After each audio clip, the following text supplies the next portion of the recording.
আমি হামজা একা বেঁচেছিলাম, বাকি 39,999 জন সব ওই দেওয়ালের সাথে ধাক্কা লেগে মরে গেছে। আল্লাহ পাক ওখানে আমাকে নিয়ে প্রথম 40 দিনে সুম্মা খালাকনান নুতফাতান আলাকাতান ফাখালাকনাল আলাকাতা মুদগাতান ফাখালাকনাল মুদগাতা ইযামা ইলা আখির আয়াত। সূরা মুমিনুনের ভেতরে আছে আল্লাহ পাক বলেন আমি নিজে ওইটা দিয়ে 4টা জিনিস বানাই, চুল, রগ, হাড় আর পর্দা। আর মায়ের রেহেমের যে কারারিম মাকিন বলা হয়, যেখানে হাতের স্পর্শ লাগে না, এই জায়গায় একটা থলি আছে, নাপাক পানির থলি। এইটা দিয়ে আমি আল্লাহ 4টা জিনিস বানাই, রক্ত, গোশত, চর্বি আর চামড়া। 4 4 8টা জিনিস এক হয় 120 দিনের ভেতরে। তখন আমি আল্লাহ নিজের পক্ষ থেকে কমপক্ষে 5টা জিনিস আমার বান্দার জন্য দান করি। وَجَعَلَ لَكُمُ السَّمْعَ وَالْأَبْصَارَ وَالْأَفْئِدَةَ ইলা আখির আয়াত। এই তথ্যটা আছে সূরা নাহালের ভেতরে 14 নম্বর পারা 14 নম্বর পৃষ্ঠা 13 নম্বর লাইনের 78 নম্বর আয়াতের মাঝের অংশে আছে। আল্লাহ বলেন শ্রবণ শক্তি, দর্শন শক্তি, বাক শক্তি, আকেল শক্তি আর ঘ্রাণ শক্তি, এই 5টা আমি আল্লাহ আমার রব নামের কারণে তোরে ভিক্ষা দিয়েছি। যদি একটা কম দিতাম দুনিয়ায় তুই আসতিস, কিন্তু পূর্ণাঙ্গ হয়ে না, অপূর্ণাঙ্গ হয়ে। বলেন তো রব নামের কারণে যে 5টা জিনিস আল্লাহ দয়া করে আমারে দিলেন, যদি দর্শন শক্তি না দিত তাহলে আমি আসতাম কিন্তু কানা হয়ে। অনেক কানা মানুষ আসে না, বলেন বলেন। আল্লাহ পাক যদি বাক শক্তি না দিত কথা বলা, তাহলে আমি আসতাম কিন্তু বোবা হয়ে। আমাকে যদি আল্লাহ শ্রবণ শক্তি না দিত আমি আসতাম কিন্তু কালা হয়ে। সূরা বাকারার 27 নম্বর আয়াতে দেখবেন, 28 নম্বর আয়াত আল্লাহ রাব্বুল আলামিন বলেন কাইফা তাকফুরুনা বিল্লাহি ওয়া কুনতুম আমওয়াতান ফাআহইয়াকুম সুম্মা ইউমীতুকুম সুম্মা ইউহয়ীকুম সুম্মা ইলাইহি তুরজাউন। মানুষ আমার সাথে নাফরমানি করে কি করে? আমার বিধান মানতে চায় না, ও এত সাহস পায় কি করে? এই জন্য আল্লাহ শব্দ শুরু করার আগে কাইফা দিয়েছেন। এখানে যারা আরবি গ্রামার বোঝে, যারা বালাগাত মানতে পড়ায়, ওদের জিজ্ঞাসা করেন কাইফা শব্দটা কমপক্ষে 29টা অর্থে ব্যবহার হয়। আমি সামারাইজ করে 19টা অর্থে পেয়েছি। এর ভেতরে 13 নাম্বার একটা কায়দা বালাগাত মান থেকে আছে। কাইফা শব্দ সেন্টেন্সের আগে ব্যবহার করা হয় এই জন্যে যেটা আল্লাহরও বিশ্বাস হতে চায় না। আল্লাহ বলেন কাইফা তাকফুরুনা বিল্লাহ, মানুষ আমার সাথে নাফরমানি করে, কুফরি করে, আমার বিধান মানতে চায় না। কেমন করে? অথচ মৃত ছিল, ওকে আমি জীবন দিয়েছি। আল্লাহরও বিশ্বাস হচ্ছে না যে লোকটা আমার সাথে কুফরি করতে পারে, এখানে শব্দ দিয়েছেন কাইফা। এজন্য মানুষ আমরা যখন কুফরি করি, আল্লাহর নিয়ামতের শুকরিয়া আদায় না করে নাফরমানি করি, তখন আল্লাহ আশ্চর্য হয়ে থাকে যে কি এও আমার সাথে নাফরমানি করতে পারে, অথচ কি ছিল? মৃত ছিল। বলেন বলেন। ওখান থেকে আমি আল্লাহ 6 মাসের পরে ওরে জীবন দিলাম। বিজ্ঞান এখন দেখাচ্ছে মানুষের মায়ের পেটে 6 মাসের আগে পর্যন্ত কিন্তু জীবন দেওয়া হয় না। এর আগে বিভিন্ন স্ট্রাকচার তৈরি করা হয়। 360টা হাড় দিয়েছেন আল্লাহ, জোড়া দিয়েছেন, 9768 প্রকার চামড়া দিয়েছেন শরীরে। এক এক জায়গার চামড়ার গুণাগুণ এক এক রকম। কমপক্ষে আপনার বিভিন্ন জায়গায় যে চামড়াগুলো আছে, চামড়ার সাথে এমন কিছু সেট করা আছে, এই যে শুধু এই চামড়াটুকুতে 153টা রগ দেওয়া আছে, রেখা। পৃথিবীর আজ পর্যন্ত কোনো মানুষের এই জায়গাটা একজন আর একজনের সাথে মেলে নাই, কিয়ামতের আগে মিলবেও না। 153টা রেখা যদি কেটেও যায়, আবে আপনার দেখবেন ঠিক হয়ে যাবে। আমার এই জায়গাটাই ছোটবেলা একবার কাজ ঢুকে নষ্ট হয়ে গিয়েছিল। আমি পরে সাপ নিয়ে দেখেছিলাম যে না ঠিক হচ্ছে না। কিছুদিন পরে দেখি আগেরটায় আবার ফিরে গেছে। তাহলে এইটা কিয়ামতের আগ পর্যন্ত আমার সাথে এই 153টা রেখার কারো মিলছে না, মিলবেও না। এর পেছনে একটা শক্তি কাজ করছে, তিনি কে? শুধুমাত্র জহব্বা বানিয়েছেন আল্লাহ। এই যে জহব্বা বলা হয় জিবা, বিজ্ঞান এখন এই জহব্বা নিয়ে গবেষণা করে জানিয়েছে এর ভেতরে কমপক্ষে 2 কোটি আস্বাদন স্তর আছে, স্বাদ নেওয়ার স্তর আছে। এই পৃথিবীতে যত বড় রেস্টুরেন্ট হোক, রেস্তোরাঁ হোক, হোটেল হোক, 2 কোটি খাবার রান্না হওয়ার কোনো হোটেল আপনি পেয়েছেন? হ্যাঁ, আমি এই বয়সে আমার মনে হয় কতগুলো দেশ আমি ঘুরে আসলাম, পৃথিবীর কোনো উন্নত দেশেও এত প্রকার খাবার আমি পাইনি। সর্বোচ্চ খাবার পেয়েছি 180 প্রকার। এই যে গাজীপুরের কাপাসে একটা হোটেল আছে নিরিবিলি, তোতামিয়া, ও খাবার রান্না করে 180 প্রকার পর্যন্ত খাবার ওর হোটেলে আমি পেয়েছি। একটা মাহফিল দিয়েছিল, বললাম খাবার দেন তো কি কি আছে দেখি। এটা কি? বলছে কাঁঠালের পাতা ভর্তা। কাঁঠালের পাতা ভর্তা বলে এও একটা তরকারি, আর এইটা বাঁশের পাতা ভর্তা। মানে সারা দুনিয়া কুড়িয়ে মাত্র 180 প্রকার, আর আমার জহব্বার ভেতরে আল্লাহ স্বাদ নেওয়ার স্তর দিয়েছেন কত? 2 কোটি। কিয়ামত পর্যন্ত দিলেও তো এর স্বাদের স্তর শেষ হবে না। এই স্তরটা আল্লাহ দেয় কখন? বিজ্ঞান এখন জানাচ্ছে কমপক্ষে যখন 6 মাস হয়ে যায়, 6 মাসের পরে তখন আপনার ভেতরে আল্লাহর রুহু দেয়। এটা আল্লাহর সিদ্ধান্ত। রুহু কি? আল্লাহর হুকুম বা সিদ্ধান্ত। ওরা যে বলছে সিদ্ধান্ত আমার, দেহ আমার, আরে ভাই দেহ আপনার না, সিদ্ধান্ত আপনার না। এ দেহ বানিয়েছে ওই যে শুরু থেকে কে বলেন তো? আরো জোরে বলেন। মা বাবার কি দায়িত্ব ছিল? সূরা ওয়াকিয়ার ভেতরে আছে, ওরা শুধু বিছানায় ছিল, এই শেষ। বাকি যা করছে ওখান থেকে, সেই বীর্য থেকে হামজা পর্যন্ত কে? 6 মাস পরে যখন ক্ষুধার উদ্রেক দেখা দেয়, আল্লাহ পাক তখন নিজে খাবার সরবরাহ করার জন্য, তার যে রাজ্জাক নামটা আছে, ওই রাজ্জাক নামের কারণে দুনিয়ার কোনো খাবার দিলে তো আপনি হজম করতে পারবেন না, কারণ আপনার দাঁত নেই। আছে? এই জন্য মায়ের মাসিক অসুখ বন্ধ করে দিয়ে ওই নাপাক রক্তটা আল্লাহ মুখ দিয়ে দেয় না, নাভির ভেতর দিয়ে পাস করে আমাকে বাঁচিয়ে রাখে। নবীজি বলেন আল্লাহ মুখ দিয়ে না দিয়ে নাভি দিয়ে দিয়েছে কেন জানো? পৃথিবীতে আল্লাহর বান্দারা এসে যেন এই মুখ দিয়ে কোনো নাপাক জিনিস ভেতরে না দেয়। অথচ আমরা আল্লাহর এমন বান্দা যে আল্লাহ মায়ের পেটের ভেতরে মুখটা পবিত্র রেখে দিয়েছে, নাপাক রক্ত মুখ দিয়ে দেয়নি, নাভি দিয়ে দিয়েছে। অথচ এসে এখানে কত মানুষ এই মুখে নাপাক জিনিস দেয়। বলেন তো, সুদের টাকা আর ঘোষের টাকা এটা পাক না নাপাক?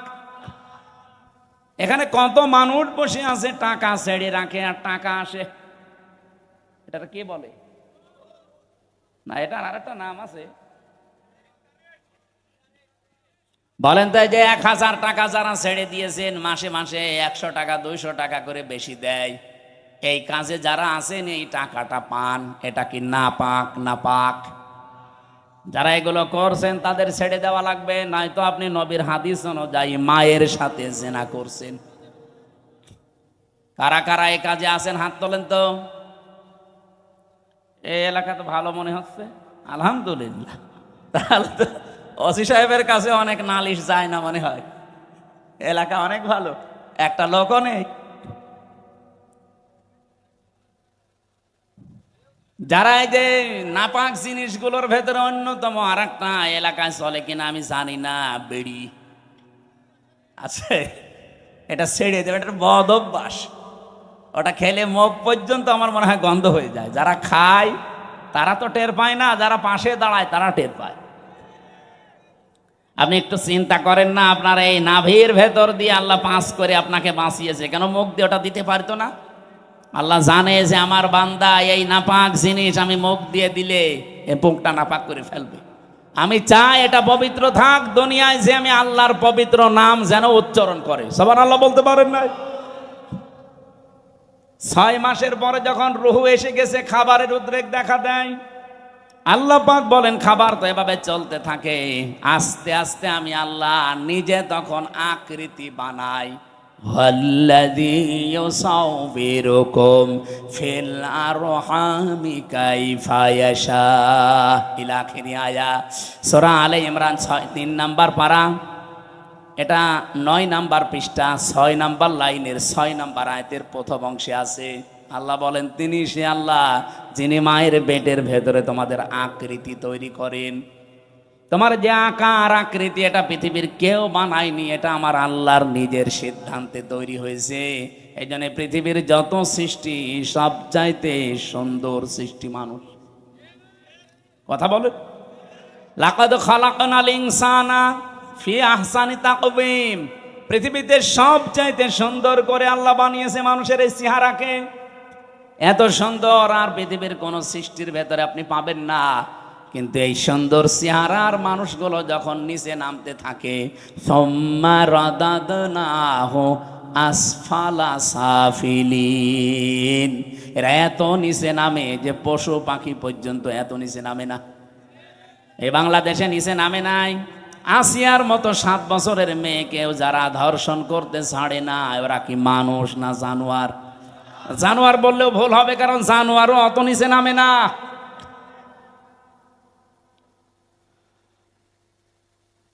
কোরআনে কারিমের সূরা, এটা বানি ইসরাইলের ৭০ নাম্বার আয়াতের প্রথম অংশে আছে, 15 নম্বর পারা 8 নাম্বার পৃষ্ঠার প্রথম নাম্বার লাইনে আছে। এটা আমি শিক্ষা দেওয়ার জন্য বলছি। ওয়ালাকাদ কাররামনা বানি আদম। আল্লাহ পাক বলেন বনি আদম সন্তানকে আমি আল্লাহ সম্মানিত করেছি। কে? আরো জোরে। বনি আদম সন্তান হলেই হবে, সে কোন ধর্ম মানে ওটা তার ব্যাপার, কিন্তু বনি আদম সন্তানকে আমি সম্মান দিয়েছি। আল্লাহ এখানে বলেন না যে আমি মুসলমান সন্তানকে সম্মান দিয়েছি, না। বনি আদম সন্তান যারা মানুষ পদবাচ্চা বিবেচিত যারা, তাদের সম্মান দিয়েছে কে? কিন্তু দুঃখজনক হলেও সত্য, এই বাংলাদেশে এই সম্মানিত সৃষ্টি মানুষের সম্মান নিয়ে সবচাইতে বেশি সিনিমিনি খেলা হয়েছে। 54 বছর তো বটেই, 15.5 বছর আরো বেশি। আমরা চাই আগামীতে এই সম্মানিত সৃষ্টি আল্লাহ যাদের সম্মান দিলেন, এই বনি আদম সন্তানের সম্মান নিয়ে কেউ যেন সিনিমিনি খেলতে না পারে। আমার কথার অর্থ আপনি বুঝেছেন? আপনি না বুঝলেও এরা বুঝেছে। আগামীতে কেউ যেন এদের সম্মান নিয়ে সিনিমিনি খেলতে না পারে, সেই ব্যবস্থা করা লাগবে। যারা এই ব্যবস্থা ভেঙে দিয়েছিলেন, ওইটা আবার জোড়াতালি দেওয়া লাগবে। আল্লাহর কথা তো অনেক ওজন, আপনি টের পাননি। আমি অনেক ভেতরে চলে গেছি। এ সম্মানিত সৃষ্টির সম্মান আমরা চাই। এদের শান্তি, স্বস্তি, নিরাপত্তা, কল্যাণ আমার আল্লাহর পক্ষ থেকে। যে মানুষগুলো তাদের ঈমানের সাথে শিরিক এবং জুলুম মিশ্রণ করবে না, তাদের জন্যে। জুলুম কি? যেই জিনিস যেখানে রাখা দরকার ওইটা ওই জায়গায় না রেখে অন্য জায়গায় রাখার নাম জুলুম। এই যে মাথার এই টুপিটা থাকা দরকার মাথায়, এটা যদি কেউ পায়ের কাছে রাখে, টুপির সাথে জুলুম। এই কথা বলছেন না কেন? আমার স্যান্ডেল আমি পেছনে রেখে দিয়েছি, এটা থাকার দরকার পায়ের কাছে, এটা যদি আমি মাথায় নিয়ে বসে থাকি, এটা এই স্যান্ডেলের উপরে জুলুম। কারণ যেখানে যার স্থান ওইটা ওই জায়গায় রাখা লাগবে। আল্লাহ পাক এই কোরআনকে পাঠিয়েছেন এই পৃথিবীর ময়দানে সবচাইতে উঁচু জায়গায় রাখার জন্য। আর বাংলাদেশে সবচাইতে উঁচু জায়গা এখন সংসদ। এক কথা বলছেন না? আমরা চাই এই কোরআন সংসদে যাক। অধ্যাপক মুজিবুর রহমানের মতো মাত্র 300 এমপির 151 জন যদি সামনে এই নির্বাচনে কোরআন বুকে নিয়ে যেতে পারে, এটা উপরে উঠে যাবে। কি এই কথা বলে না কেন? 300 জন লাগবে না, মাত্র 151 জন অধ্যাপক মুজিবুর রহমান আমরা চাই, যারা কোরআন বুকে নিয়ে যেতে পারবে। আর সংসদের প্রথম অধিবেশনে তারা বিল আনবে। মাননীয় স্পিকার, আমরা নামাজের আর যাকাতের বিল চাই। উনি যখন বলবে হাত তোলেন, 151 জন যদি হাত তুলে ফেলে ওই দিন নামাজটা কায়েম হয়ে যাবে দেশে, জাকাতটা সরকারি ভাবে কায়েম হয়ে যাবে, তখন আর নামাজের ওয়াজ জাকাতের ওয়াজ করা লাগবে না। ভালো কাজগুলো সব আইন পাশের মাধ্যমে চালু হয়ে যাবে, অন্যায় কাজ অবৈধ কাজ সব আইন পাশ করে বন্ধ করে দেওয়া হবে। সূরা হজের এই 40-41 নাম্বার আয়াতে 4টা কর্মসূচি আছে। আমরা চাই মানুষের শান্তি, স্বস্তি, নিরাপত্তা, জুলুম থেকে বাঁচার জন্য এই 4টা কাজ রাষ্ট্রীয়ভাবে জারি হোক। 54 বছরে যারা গেছে জারি করে নাই, এবার যারা যাবে তারা যেন করে, সেই ব্যবস্থা করে দেওয়ার দায়িত্ব ফেরেশতাদের। কাদের? বলেন বলেন। আমি যে আয়াতের শেষ অংশ পড়েছিলাম এই সংক্রান্তই আমি এসেছি এবার জায়গা মতো। আল্লাহ পাক বলেন, কাবুর আলাল মুশরিকিনা মা তাদউহুম ইলাই। আমি ওই কমিশনের এটা বাদ দিয়ে দিলাম। আমি একটা শিক্ষা দিতে চেয়েছিলাম, আমার মনে হয় আপনারা বুঝে ফেলেছেন যে দেহ আমার, সিদ্ধান্ত আমার, এটা আল্লাহর সাথে শিরিক। কারণ দেহ আমার না, সিদ্ধান্ত আমার না। দেহ আল্লাহ বানিয়েছে, সিদ্ধান্তও তার। ওটা সূরা আরাফের 54 নম্বর আয়াতের মাঝের অংশে আছে, আপনি বাড়ি যেয়ে তাফসীরে দেখে নিন। আমার আয়াত হচ্ছে সূরা শূরার 13 নম্বর আয়াতের শেষের অংশ। আমরা যদি সত্যি এই দেশে 151 জনকে সংসদে পাঠাতে চাই যারা বুকে কোরআন নিয়ে প্রবেশ করবে, এই কথা শুনলে সবচাইতে বেশি রাগ করবে মুশরিকরা। এই জন্য কাবুর আলাল মুশরিকিনা মা তাদউহুম ইলাই। হে নবী, আপনি যেদিকে ডাকতেছেন মানুষকে, যান আকিমুদ্দিন, যেটা অধ্যাপক সাহেব পড়ছিলেন, নামাজের মতো, রোজার মতো, যাকাত দেওয়ার মতোই ফরজ হচ্ছে আল্লাহর এই জমিনে আল্লাহর বিধানটা কায়েম করা। এই পৃথিবীতে যত নবী আল্লাহ পাঠিয়েছেন, শুধু 2 জন নবী বাদ দিয়ে প্রত্যেক নবীর উপরে তাদের আসল মিশন আর ভিশন ছিল এইটা, আনাকিমুদ্দিন ওয়ালা তাতাফাররাকু ফি। দিন কায়েম করো, কোনো ফতোয়াবাজি করবা না। এই বাংলাদেশে এরকম একটা পরিবেশ তৈরি হচ্ছে, দল মত জাতি বর্ণ ধর্ম নির্বিশেষে সবাই গোবিন্দ পরামানিকের মতো মানুষ বলছে এই দেশে ইসলাম কায়েম হলে আমরা সব চাইতে নিরাপদে থাকতে পারবো। আর আপনি কি বলছেন? কি সে একটা হিন্দু মানুষ যদি কথা বলতে পারে? সেদিন গাইবান্ধায় হিন্দু এক পুরোহিত, আপনারা দেখেছেন, আমিরে জামাতের আগে বক্তব্য দেওয়ার সময় বলেছে এই দেশে যদি ইসলাম যায় ক্ষমতায়, এদেশের অন্যান্য ধর্মের মানুষেরা সবচাইতে বেশি নিরাপত্তায় থাকতে পারবে। তারা অলরেডি এখন বুঝে ফেলছে। এই জন্য আমাদের জীবনের সব ফরজের বড় ফরজ এইটা হাতে নেওয়া দরকার। দিন যতদিন কায়েম না হবে ততদিন আমাদের স্বস্তি নেই। এটা কারো কাছে যদি রাজনীতি মনে হয়, হ্যাঁ এটাই আমাদের রাজনীতি। এটা যদি কারো কাছে মনে হয় যে এটা ধর্ম ব্যবসা, হ্যাঁ এটাই আমার ধর্ম ব্যবসা। কারো কাছে যদি মনে হয় এটা দুনিয়ার কাজ, হ্যাঁ এটাই আমার দুনিয়ার কাজ। কারণ আমার এই কাজ দিয়ে আমি আখেরাত তৈরি করতে চাই। আমি একা না, আমার চাইতে বড় বড় যারা, আপনি তাকান, শারআ লাকুম মিনাদ-দ্বীন মা ওয়াসসা বিহি। ওয়াসসা মানে কি? শক্তিশালী উপদেশ। আল্লাহ বলেন শারআ লাকুম মিনাদ-দ্বীন, আমি নির্ধারিত করে দিয়েছি, নির্দিষ্ট করে দিয়েছি, নির্ধারণ করে দিয়েছি তোমাদের জন্যে আমার দিনকে, মা ওয়াসসা বিহি। শুধুমাত্র এতটুকু বলে আল্লাহ শেষ করে দেননি। আল্লাহ বলেন আমি শক্তিশালী উপদেশ দিয়েছি নূহকে। হে নবী, আপনাকে দিলাম যেমন মুসাকে, ঈসাকে, ইব্রাহিমকে একই নির্দেশ দিয়েছিলাম। আমি আয়াতের তাফসীর পড়তে গিয়ে দেখেছি এই পৃথিবীতে যত নবীকে আল্লাহ পাঠিয়েছিলেন, এক একজন নবীর শরীয়ত ছিল আলাদা আলাদা, কিন্তু দিন ছিল এক। আমার কথা বোঝেন? পৃথিবীর যত নবীকে আল্লাহ পাঠালেন প্রত্যেকটি নবীর দিন ছিল এক, কিন্তু শরীয়ত আলাদা আলাদা। এটা বোঝাতে গিয়ে আমি তাফসীরে একটা উদাহরণ পেয়েছি। এই এদিকে তাকান, একজন বাড়িওয়ালা 5 জন কর্মচারী রেখেছে, এক একটা কর্মচারীর কাজ আলাদা আলাদা। মালিক কয়জন? আরো জোরে। কিন্তু কাজ যাদেরকে 5টা কর্মচারী আলাদা আলাদা দিয়েছে, প্রত্যেকটা অর্ডারের উপরে মালিকের যেহেতু হুকুম আছে, প্রত্যেকটা হুকুমের দাম আছে না নেই? তারা তো প্রত্যেকেই মালিকের কর্মচারী। কাজ এক একজনকে এক একটা ভাগ করে দিয়েছে। কেউ বাজার করবে, কেউ বাড়ি ঘর ঝাড়ু দেবে, কেউ দারোয়ানিতে করবে। আল্লাহ পাক বলেন আমি মালিক, আমি দিন একটাই পাঠিয়েছি, কিন্তু এক এক নবীর শরীয়তে জীবন বিধানের ভেতরে আলাদা আলাদা নিয়ম দিয়েছিলাম। আমাদের নবী মোহাম্মদ রাসূলুল্লাহকে আল্লাহ যে শরীয়ত দিয়েছেন, আদমকে সে শরীয়ত দেয়নি। হযরত ঈসাকে যে শরীয়ত দিয়েছে, মুসাকে সেটা দেয়নি। কিন্তু লক্ষণীয় বিষয় একটা, যত নবী এসেছে দিন সবার কিন্তু এক ছিল, আর সবাইকে আল্লাহ নির্দেশ দিয়েছে আনাকিমুদ্দিন, দিন কায়েম করো। তাফসীরে আমি দুইটা জিনিস এখান থেকে আরো ফলো করে পেয়েছি, এইদিকে তাকান। দিন যতদিন পর্যন্ত কায়েম না হবে তোমার ব্যক্তি, পরিবার, সমাজ, রাষ্ট্র, এলাকায়, আবার শুনেন, দিন যতদিন কায়েম না হবে তোমার এলাকায়, তোমার ব্যক্তিতে, পরিবারে, সমাজে, রাষ্ট্রে, যতদিন পূর্ণাঙ্গ দিন কায়েম করার সম্ভব হবে না, ততদিন পর্যন্ত যতটুকু দিন আছে অতটুকুই টিকিয়ে রাখার জন্য চেষ্টা করা লাগবে। না আমি বোঝাতে পারিনি, এটা একটু কঠিন। দিন এখনো বাংলাদেশে যেহেতু কোরআনের 500 আইন আছে, একটাও কায়েম নেই। আছে, হ্যাঁ কিছু কিছু আছে হালকা। এই যে পারিবারিক আইন, যেটা বিবাহ শাদী, এটা ইসলাম দেখেই হয়। আমাদের জমি জায়গা বন্টন, এটা ইসলাম দেখেই হয়। এক কথা বলছেন না কেন? নাকি অন্য কোনো নিয়ম নীতি মেনে করি আমরা?